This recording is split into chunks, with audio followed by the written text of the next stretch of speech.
1965 के बाद पाकिस्तान ने 2025 में बदला ले लिया। पाक भारत हालिया तनाजे के बाद होगा क्या? मैं तमाम ओवरसीज पाकिस्तानियों को कहूंगा, सर फख्र से उठाकर जिएं और दुनिया को बताएं, हम गरीब जरूर हैं, बगैरत नहीं हैं। हमें दुश्मन के दांत खट्टे करने आते हैं, चाहे वो हमसे 10 गुना बड़ा क्यों ना हो या उस पर ताकत का जुनून क्यों ना सवार हो। होगा क्या? ये एक तहरीर थी फरूख सुहेल साहब की, उसमें से कुछ पॉइंट्स एक्सट्रैक्ट किए हैं। नंबर 1, पाकिस्तान ने भारतीय जाहिरियत का इंतहाई स्ट्रेटेजिक आंसर दिया। भारत का यह गुमान है कि वो पाकिस्तान की फिजाई हदूद में बर्तरी रखता है, ये गुमान टूट गया। नंबर 2, भारत जो इंटरनेशनल दहशतगर्द बनने की कोशिश करता था, वो पूरा उसका नैरेटिव ही किल हो गया। भारत अब कभी भी इंटरनेशनल दहशतगर्द नहीं होगा। नंबर 3, पाकिस्तान ने अपनी फिजाई हथियारों के हवाले से मगरिब, अमेरिका, फ्रांस और बरतानिया से जो हाथ खींचा, वो अपनी फिजाई दिफाई निजाम को चीन से तामीर करने के बाद सुपरमेसी पर आ गया। एविएशन सुपरमेसी खित्ते में अगर किसी को हासिल है तो वो पाकिस्तान एयरफोर्स को है। पाकिस्तान इस वक्त फिजाई दिफा के हवाले से अमेरिका, फ्रांस और बरतानिया से मुकम्मल तौर पर जान छुड़ा चुका है। अब चीन है और पाकिस्तान है और विक्ट्री है।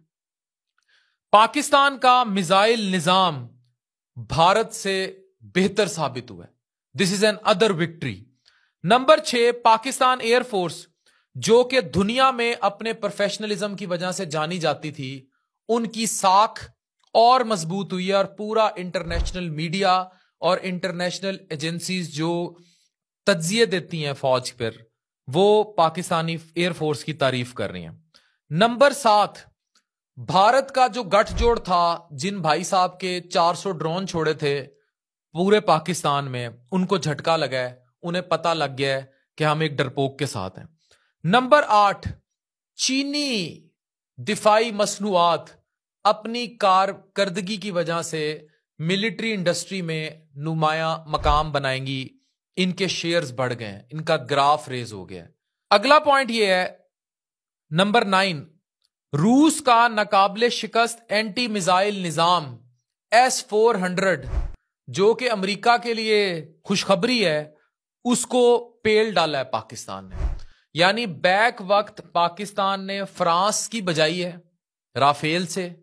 पाकिस्तान राफेल गिराकर उसकी ऑडियो लीक करके पाकिस्तान ने बजाई है ये ड्रोन्स की, इसराइली ड्रोन्स की, उस पूरे सिस्टम की बजा दी है। और पाकिस्तान ने तीसरे नंबर पे बचाई है रशिया की S-400 जो निजाम लिया हुआ था उससे, उसको नीज तो नाबूद करके। नंबर 10 है, इलाकाई सियासत में अब चीन डोमिनेट कर गया। मतलब जो भारत बदमाश बनता था, वो कहता था पाकिस्तान से हमारा मुकाबला ही नहीं है। अब इशू पता है क्या हुआ है? पिंड का चौधरी अकड़ता बहुत था, हुण खा लिया मजारे कोलों चढ़ना, ते हुण ओ किसे नु मुंह दिखाने दे काबिल नहीं रहा। ये इस टाइम इंडिया का हाल हुआ है। इसने चंडे खा लिए पाकिस्तान से और इलाकाई सियासत में चीन का किरदार डोमिनेट कर गया। नंबर 11 है, now Bangladesh is closer to Pakistan and China. This is another hit and disaster to India. Number 12, Akhand Bharat का मजहबी बुनियाद पर जनूबी एशिया में जो हिंदू सुपरमेसी थी, डोमिनेंसी थी, हिंदुत्वा थी, वो भी खत्म हो गई, उसमें भी शगाफ पड़ा है। नंबर 13, पाकिस्तान चीन ताल्लुकात खुलकर सामने आ गए। पाकिस्तान चीन के और करीब हुआ है और इससे मौशी, इक्तसादी और अस्करी हवाले से चीन का कॉन्फिडेंस जो है वो पाकिस्तान पर बढ़ गया है।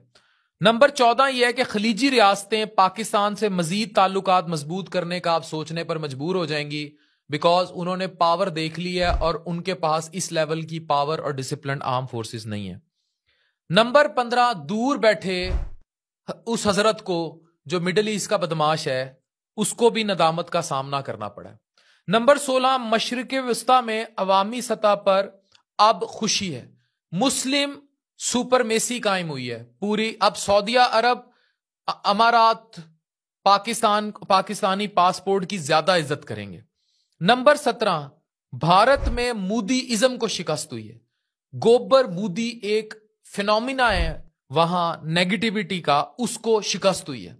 नंबर 18, पाकिस्तान में फौज की साख तकवीयत पकड़ गई है। पाकिस्तान में मिलिट्री इमेज बिल्डिंग जो है वो बड़ी और नेक्स्ट लेवल पर चली गई है। अवाम अब फौज को बहुत ज्यादा हाई रैंक करती है, कॉन्फिडेंस बहाल हुआ है, दो तरफा कॉन्फिडेंस और ताल्लुक पीक पर चला गया। नंबर 19, पाक भारत डायलॉग खुलने का इम्कान है, जो मसला कश्मीर में भी कोई सोल्यूशन लेकर आ सकता है। नंबर 20, पाकिस्तान में मजबूत सियासी क़यादत जो है उसके तकाजे की तकवीयत जो है वो चीजें भी देखी जा रही हैं और लीडरशिप को भी अब मैप आउट किया जाएगा। पाकिस्तान हर महाज पर जीता है, हर तरह से ऑपरेशन जो था कामयाब हुआ है। अब इसमें कुछ और पॉइंट्स हैं which I should mention and which we should narrate के सबसे पहले ये देखिए, salute to the armed forces of Pakistan. Mohammad Shahbaz Sharif साहब कहते हैं सदर ट्रंप ने जंग बंदी के लिए मुखलिसाना किरदार अदा किया, जिस पर शुक्रिया। इसमें सऊदी अरब, मुत्तहिदा अमारात, तुर्की, कतर, बरतानिया और दीगर ममालिक ने भी कोशिश की, उस पर शुक्रिया। कश्मीर समेत तमाम मसाइल पुरअमन हल किए जा सकते हैं और पाकिस्तान को असूली बुनियादों पर फतह हासिल हुई है। ऑपरेशन बुनियान अल मरसूस जो है ये आयत है कुरान के 29 पारा से ली हुई और इसने एट ऑल लेवल्स साबित की है पाकिस्तानी सुपरमेसी। नारा तकबीर, अल्लाह अकबर, पाकिस्तान जिंदाबाद।